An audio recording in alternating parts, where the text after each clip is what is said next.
కార్తీక మాసంలో పౌర్ణమి తిథికి చాలా శక్తి ఉంది. 2025 సంవత్సరం నవంబర్ 5వ తేదీ బుధవారం కార్తీక పౌర్ణమి వచ్చింది. కార్తీక పౌర్ణమికి ఉన్న గొప్పతనం ఏంటంటే, ఇది శివుడికి లక్ష్మీనారాయణలకి ఇష్టమైన రోజు.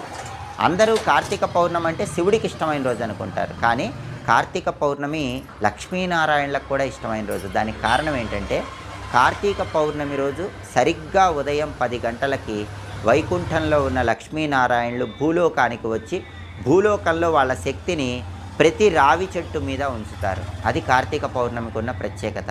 అందుకే ఎవరైనా సరే కార్తీక పౌర్ణమి రోజు సరిగ్గా ఉదయం 10 గంటలకి మీకు దగ్గరలో ఎక్కడ రావి చెట్టు ఉంటే ఆ రావి చెట్టు దగ్గరికి వెళ్ళిపోండి. ఆ రావి చెట్టు పైన లక్ష్మీనారాయణల శక్తి తిష్ట వేసుకొని ఉంటుంది. అందుకని అక్కడ చక్కగా ప్రమిదలో ఆవు నెయ్యి కానీ నువ్వుల నూనె కానీ పోసి దీపాన్ని వెలిగించుకోవటం, రావి చెట్టు దగ్గర బెల్లముక్క